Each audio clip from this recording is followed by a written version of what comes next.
Muscat நகரில் Oman திமுக அயலக அணி சார்பில் முன்னாள் முதலமைச்சர் கலைஞரின் நூற்றாண்டு விழா விமர்சையாக கொண்டாடப்பட்டது. இந்த நிகழ்ச்சியின் சிறப்பு விருந்தினராக MM அப்துல்லா MP கலந்து கொண்டு கலைஞரின் 50 ஆண்டுகால சாதனைகளை பட்டியலிட்டார்.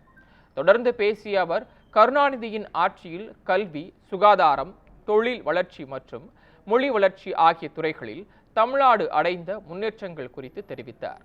மேலும் கலைஞரின் ஆட்சி காலத்தில் வரலாற்று சின்னங்களை அமைத்தல், நவீன தொழில்நுட்ப வளர்ச்சி ஆகியவை குறித்து விரிவாக விளக்கினார். இந்த நிகழ்ச்சியை கழகத்தின் பொருளாளர் சிவ செந்தில்நாதன் தொகுத்து வழங்கினார்.